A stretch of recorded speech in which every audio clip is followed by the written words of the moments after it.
Ça prend des proportions, mais il faut partager. Merci. Je cherchais le réseau là parce que vous savez qu'on est bien sûr à l'ère du digital, donc on n'a plus forcément besoin d'avoir des moments, je sais pas comment je vais dire ça. Voilà. Je cherche le bon endroit parce que du bruit, je peux pas rentrer m'asseoir convenablement quelque part. Je vais tenter de le faire ici. Très compliqué.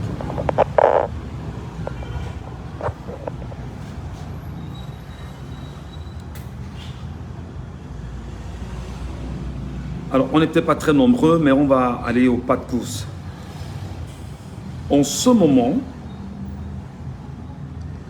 le ministre de l'Emploi et de la Formation professionnelle, Issa Chiroma Bakari, est chez Diongouté, Premier ministre camerounais. Issa Chiroma Bakari, qui, aux dernières nouvelles, aurait déjà déposé sa démission du gouvernement camerounais.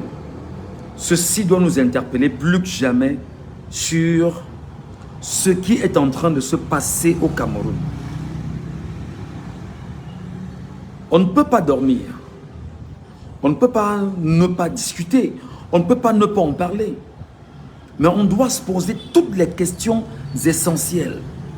Pourquoi à ce moment Issa Chiroma Bakari sortira-t-il de là ayant déposé sa lettre de démission? Doit-il la déposer? Pour quelle raison la dépose-t-il? Qu'est-ce que cela peut cacher? Qu'est-ce qu'on essaye de nous renvoyer comme message? Et qu'est-ce qu'on peut déduire d'une telle situation et d'une telle crise politique actuelle au Cameroun? Mes chers amis, si tant il est vrai que depuis hier, il a complètement débarrassé son bureau du ministère de l'Emploi et de la Formation professionnelle et que même la maison de service qu'il occupe, qu'il aurait débarrassé, alors comprenez qu'il y a quelque chose qui est en train de se jouer. Il y a quelque chose qui est en train de se jouer. Alors, aux dernières nouvelles, on me dit qu'il a déposé sa lettre. On m'envoie le message qu'il a déposé sa lettre de démission. Ok. Je m'en tiens encore au fait qu'on vient de me donner l'information qu'il a déposé sa lettre de démission. Je n'ai pas encore, au moment où je parle, parce que je suis en train de faire un live, je n'ai pas encore vérifié. Après le live, je vais vérifier. Mais déjà, pourquoi est-ce qu'il faut faire ce live urgemment? C'est ça aussi notre mission en matière de célérité, en matière d'analyse de l'information. Premièrement, Issa Chiroma Bakari est la tête d'une formation qu'on appelle le Front du Salut National du Cameroun. Le Front pour le Salut National du Cameroun, c'est-à-dire qu'un parti politique qui, pendant toutes ces années, a œuvré aux côtés du RDPC, où d'ailleurs, Issa Chiroma Bakari, qui se faisait passer pour ce qu'était exactement un opposant, fait savoir, au moment où je vous parle, qu'il a fait maison commune avec le RDPC, mais chambre à part. Et dans la maison commune avec le RDPC, il a quand même fait la propagande du RDPC, tenue en son temps par le président Paul Biya, président national du RDPC, jusqu'au moment où je vous parle. Il a été nommé comme ministre de la communication. Il a été nommé comme ministre de l'Emploi et de la Formation professionnelle dans les gouvernements successifs du RDPC. Et il est en réalité ce qu'on appellerait un acteur politique, soit dit, de l'opposition. Qu'est-ce qu'il faut donc retenir pendant qu'on y est? Il faut donc retenir que, au moment où je vous parle, il y a en face de nous, écoutez bien l'analyse, il y a en face de nous un candidat potentiel qui va battre à plate couture le RDPC en 2025. Le candidat s'appelle Maurice Kamto. Et là, ça ne souffre de rien. Non seulement le candidat Maurice Kamto va battre à plein couture le RDPC en 2025, et il y a ceci de particulier que, sachant que Kamto a mis exactement le régime RDPC au coin du mur, dos au mur avec l'article 15 alinéa 3 de la Constitution, Ils ne savent pas exactement qu'est-ce qu'il faut faire comme élément de verrou afin de ne pas provoquer la colère des Camerounais, mais surtout de les maintenir dans leur bulle. C'est-à-dire que laisser croire aux Camerounais qui n'ont pas la vérité, pourtant le Camerounais a compris aujourd'hui la vérité. Alors donc Maurice Kamto et le MRC, ayant poussé le RDPC jusqu'à son dernier retranchement, le RDPC, sentant sa mort proche venir, cherche exactement comment se défaire du fardeau qu'il a sur lui. Et maintenant, ceux qui en réalité étaient les affidés, ceux qui portaient bien sûr les idéaux du RDPC, c'était des gens comme Issa Chiroma Bakari. L'UNDP, avec Belouba Maïgari, dans le Septentrion, et le FSND, le Front pour le Salut National du Cameroun, dont le FSNC, voilà, d'Issa Chiroma, voilà les gens qui portaient le RDPC dans le Septentrion. À côté, on avait le MDR, également dans le Septentrion, et entre guillemets, le PCRN dans le Septentrion. Qu'est-ce qui se passe? Comment le régime fera-t-il pour dire non au dossier de Maurice Kamto? Il faut bien m'écouter. Comment le régime fera-t-il pour dire non au dossier de Maurice Kamto, qui, du point de vue juridique, a tous les éléments de droit pour être candidat à la présidentielle 2025? Le régime est complètement déboussolé, que le régime est en train de réfléchir probablement comment créer un autre candidat, trouver un autre candidat qui portera les oripeaux du RDPC et du système en place pour deux choses. Faire démissionner maintenant des caciques du pouvoir, faire bouger en fait les lignes avec des gens comme ça, Chiroma Bakari, Belouba Maïgari et autres, pour venir l'adouber par la suite et démontrer qu'il est effectivement le choix du changement, le choix du bon renouveau et garantir entre autres la trajectoire du même régime. Et ceci donnera justement matière à ce que Issa Chiroma Bakari, au moment où je vous parle, il faut bien être intelligent les amis. Je vous ai dit que nous sommes des sentinelles de la vérité. Et nous on va le faire jusqu'à la dernière minute.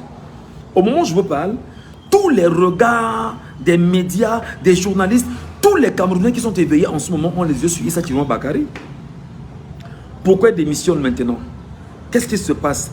Est-ce qu'il n'est pas monté, sachant que l'homme a toujours été dans une logique de maison commune et chambre à part? Qu'est-ce qu'il vous dit aujourd'hui? Il n'est pas sorti de la maison. Peut-être il est en train de sortir de la maison pour qu'on lui dise que quitte un peu la maison pour laisser croire aux gens que la maison va s'écrouler, alors qu'on s'arrange à mieux tenir la maison de l'intérieur. Il faut faire très attention aux manipulations politiques. Quand il a fait sa sortie ici, j'étais l'une des premières personnes sur les réseaux sociaux à dire mais Chiroma, ne nous embrouille pas. Si tu n'es pas content, démissionne. Alors peut-être il a entendu nos voix.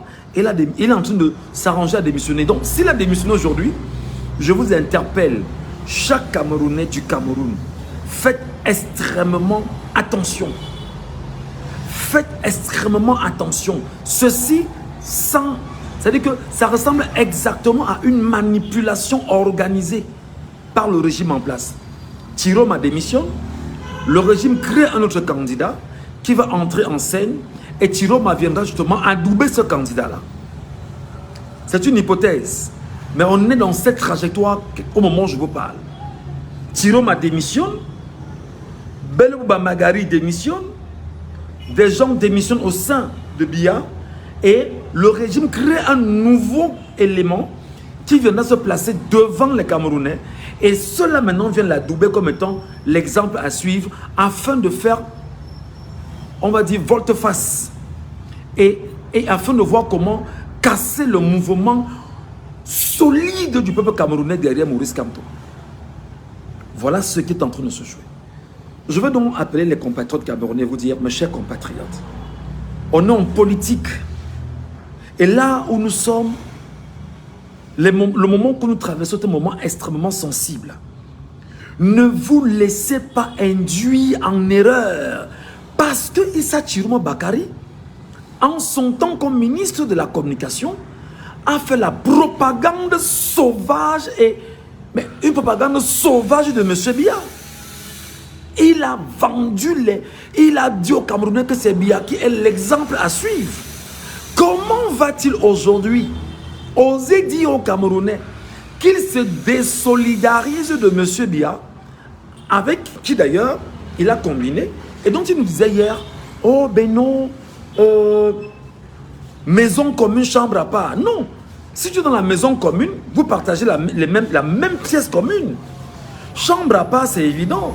Moi, je suis le père de ma famille, j'ai ma chambre avec mon épouse. Les enfants ont leur chambre. Mais nous sommes dans la maison commune. On partage un esprit commun. On partage une trajectoire commune. On partage un point de vue commun. On partage le même repas. Le qu'on sert, qu'on dessert à la maison, nous buvons la même eau. Nous respirons, nous partons tout ce que nous avons. À des moments, on se retrouve au salon, on débat sur la suite. Donc, il doit y avoir, au moment où je vous parle, des rencontres au salon où chacun sortit de sa chambre pour se retrouver au salon et discuter. Donc moi je pense que il faut faire attention. Sérieux. Président. Donc si on dit que on a fait chambre commune, maison à part, ça veut dire qu'on se retrouve dans le salon et puis on discute. C'est tout. Alors si tu es dans le salon et que tu discutes au salon, ça veut donc dire que, hey bro, tu te retrouves dans le salon et tu discutes avec ton frère, avec ta soeur, avec ton père, avec ta mère, avec tout le monde. C'est tout. C'est tout, c'est tout, c'est tout. Et quand tu es au salon et que tu discutes au salon, tu fais comment? Dis-moi, tu fais comment? Quand tu es au salon, tu discutes avec ton père, ta mère et tes frères, tu leur dis quitte la maison. Oh d'accord, tu quittes la maison, tu vas où? Il faut qu'on sache où tu pars. C'est pourquoi vous devez vous poser des questions. Qu'est-ce qui s'est passé avec l'ambassadeur de France? Je vous l'ai dit. Tout pouvoir vient de l'Élysée. Tous ceux qui sont nommés, c'est à l'Élysée. Il est donc allé transmettre le message à l'Élysée. D'accord? Il a donc fini son message avec l'Élysée. Il est donc rentré maintenant donner la démission à qui de droit. Faites attention les amis, c'est de l'entourloupe. C'est de l'entourloupe. On ne peut jamais faire maison commune et chambre à part, alors qu'on partage les mêmes énergies dans la même maison. On est une famille dans une maison. C'est tout. Donc, le projet exact, c'est que Tiroma Bakari ne peut pas faire le poids devant Kamto. Belogba Magari ne peut pas faire le poids devant Maurice Kamto. Là, présentement. Alors, qu'est-ce qui se passe donc? Il faut donc trouver un autre candidat qui n'a rien à voir avec eux. Pour ne pas perdre l'électorat du Nord. Parce que dans le Nord, ils ont déjà tourné le dos à Biya.